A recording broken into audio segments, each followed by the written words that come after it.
And welcome back. It is finally time for us to start direct seeding some of our flowers that we are going to plant out in the fall, let them overwinter, and then they will give us some beautiful springtime blooms. And hey, if you're new here, my name is Christy. I'm located in Western Massachusetts, Zone 6A, and my average first frost date is going to be around October 15th.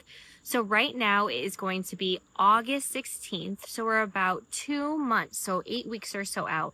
So I'm going to start direct seeding some things slowly over the next few weeks.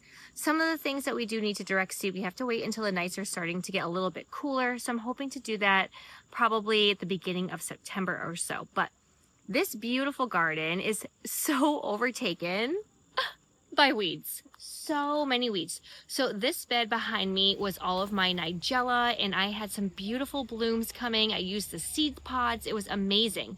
So we're going to reuse this bed for my nigella. We are going to direct seed a bunch of save seed and some seeds that I purchased from the Gardener's Workshop and from Johnny's. But the first thing I need to do is get rid of all of the weeds. And that is actually this week's goal. I am off for the next 2 weeks from teaching finally. So we are going to put a lot of TLC into this raised bed area where it used to be my vegetable gardens, but we have turned it into flower beds, but it is overgrown with weeds. I have weeds growing over the fabric and rock right now, all over the pathways. As you can see, like that is 100% weeds right there. And I have been opening up and saving some of the seed pods from my nigella. So I already scattered some in there. So I figured it was probably not the best idea, but I do have a whole entire bag's worth of seeds, and there's still some seed pods. So if I find some as we are weeding, I'm just going to add them to this baggie, and then we're just going to open them up and direct seed. But yeah, this is going to be a huge task. Luckily it's going to be nice out, and in the afternoons this area gets a lot of shade, so it won't be too bad. So I'm going to weed this hot mess right here, and then I'll catch you back in a little bit when it comes time to direct seeding everything. I'm also, in case if I forget to mention, going to put some worm castings in there, and I'm going to put in some more of my extra compost and 50-50 mix that I have up front. So maybe a wheelbarrow or two full. This bed did get used by a mama bunny, and so she had 3 bunnies in there. So I had to fill up that little burrow that she made, and then I do have to fix one of the boards. It's kind of popped out where her burrow was. So hopefully I'll be able to finish this up before my little one wakes up. If not, on to tomorrow. So let's get to it.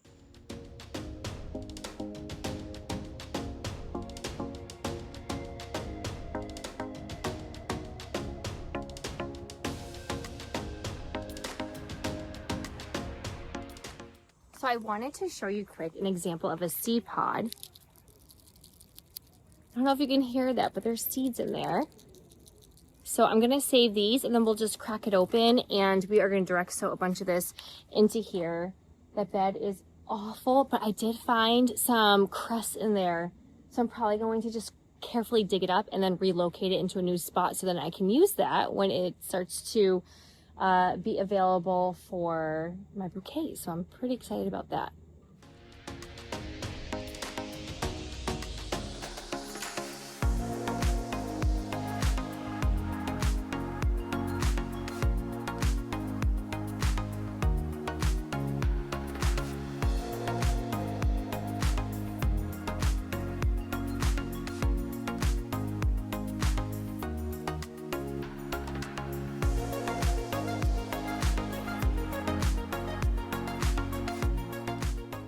So I found a really good stem to show you. Oh my gosh, these weeds. And there's so many volunteer tomatoes here. This is where my arch used to be.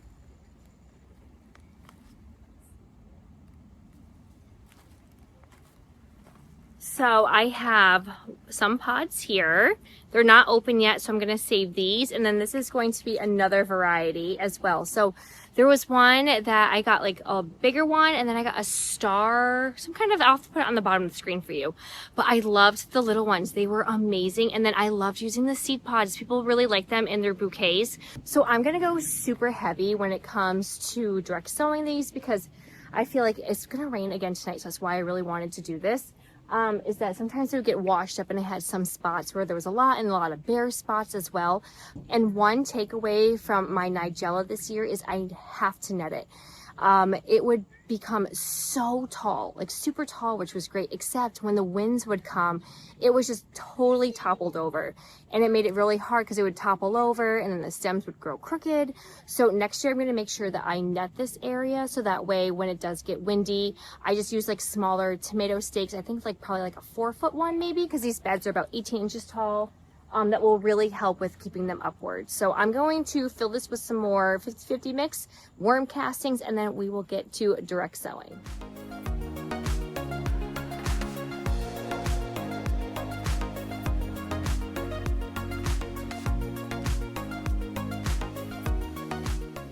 Okay, so we are going to get this bed ready for the spring. So I grew Nigella in here, like I said last time. It did phenomenal. I didn't have any row cover on this at all, I would say, for the fall. And all winter long, had nothing on it. We had snow. We had negative 18-degree temperatures at night with the wind gusts. We had 3 to 4 feet of snow. Once the snow melted, however, I did purchase some bent hoops from the gardener's workshop, and I put one on each end with some frost cloth, and I left that on until it started to warm up. And every day and every night I would come out here, put it up, take it off, put it up, take it off. It was such a pain, but it was well worth it. And I just love Nigella because it has two purposes. You can use it as the seed pod or as the flower. So if I didn't have time to harvest something, I would let it go to the seed pod and then use that for my arrangement. So we have 3 varieties that we are going to direct sow, and I'm going to heavily direct sow with safe seeds and with these. Just because I only have one bed right now available. This will turn into my cool flower area once I get everything going. Like I have zinnias in here and sunflowers right now. I swapped out with some stock, which I won't have for next year. We're gonna just make sure we configure things a little bit better. So I got all of mine from the gardener's workshop. So this is Love in a Mist or Nigella, and I got Miss Jekyll Indigo, Miss Jekyll Light Blue. The light blue I absolutely loved. It was just, it's such the perfect color blue. And then I also got the Mulberry Rose Nigella as well. And then we have a whole entire bag full of saved seed pods. So I'm going to crush those up and put them everywhere. So I'm going to read off of the back so you can just know what it says. It says it is a cool, hardy annual that prefers full sun.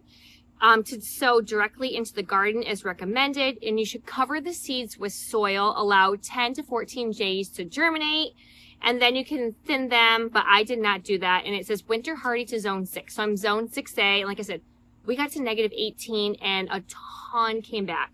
I had more than enough stems and flowers, and I knew what to do with. That's why I have so many saved seeds. So I'm just going to lightly sprinkle everything in, and then I will pop all of the pods. We'll do the same thing, and then I'm just going to just gently rake them in instead of doing like little trenches, which you could do, which would probably be a little bit better. Maybe I should do that instead of sprinkling it in. But last time I sprinkled it in and I just went like this and like lightly covered them up and they were totally fine. So you know what, I might do that. I don't have any chipmunks in here, luckily, because I don't have all of the tomatoes like I did.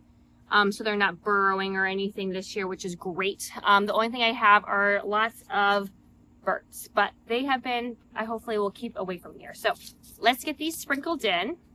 So this is going to be the light blue. And I am just going to put them on my hand and literally go like this. And there's not that many seeds, so it's okay. You know, I should take my gloves off for the next one because they're a little coarse. And I'm just going to sprinkle away. You could do trenches if you wanted, but I know what, I did this last time and I liked that they were all mixed in. So I'm going to take these off. And then we're going to do the indigo as well. We are just going to dump it in my hand and sprinkle them around.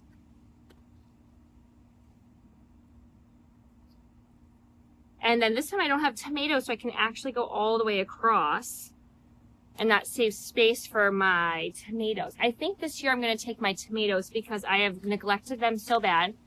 Barely picked any. They're all just splitting right now because of all the rain, basically. I am going to, I think, turn it into a pumpkin arch next year. I did that 2 years ago and it was amazing. And this is going to be the pink. And we are literally just scattering them everywhere. And then we're going to work our way to the seed pod. So let me break one open. And there are seeds inside, which is awesome. So inside are a bunch of seeds. How great is that? So I'm just going to get some free plants out of this. So I am just going to keep doing this, and then we are going to give it a good water. It is going to rain tonight, not a ton, but just enough. So that will also help water them as well. And then we're just going to make sure that we keep it well moist and damp so that way they have a great chance to germinate. And then we'll check back in 10 to 14 days, or if it's sooner, even better, if we have some germination. So I'm just going to keep going and I'll see you in a minute. So let me show you what the seeds look like. So I have a few different varieties in here. And let me get a larger pod first. Let's see if this one still has some.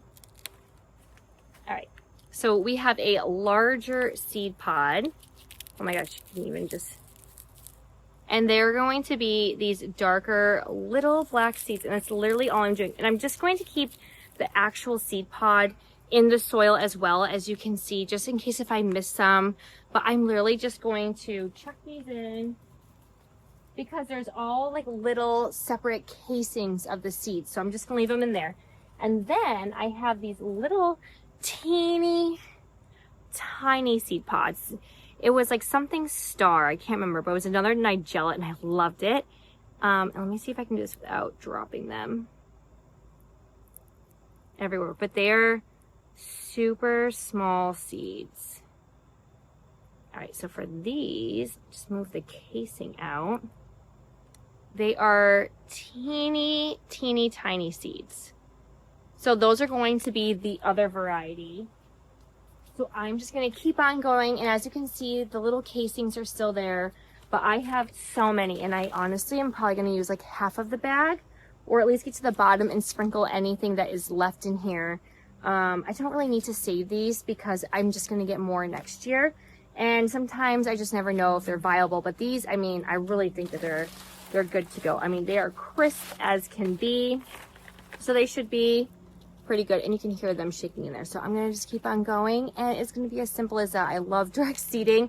I'm gonna try and do some blue plurum later, some cress. I have some ami as well.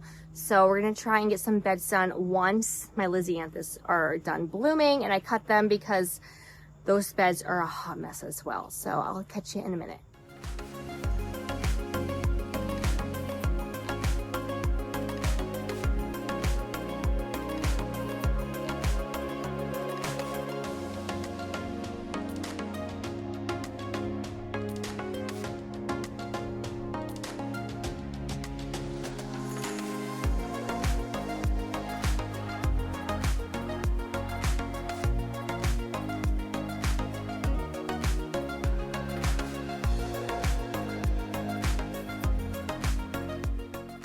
All right, so I changed my mind. I am going to just lightly scatter some of my 50-50 mix over the seeds, and then we will water them in. I'm just going to reuse these same plant tags because they're basically the same seeds, but I noticed that I did this in September. So I'm actually doing it a little bit earlier than last year by about a month, which is crazy. So I direct sowed these last year 4 weeks before my average first frost date. We're doing it at about 8 weeks. So hopefully they'll be a little bit bigger, but they still did totally fine. So I'm just going to lightly cover these. I'm not going to spread it with my shovel because I'm too worried that I'm just going to do too much. And I kind of want to break these down because the dirt is so dry. Yeah, we're just going to just lightly crumble them on top before we give it our water in.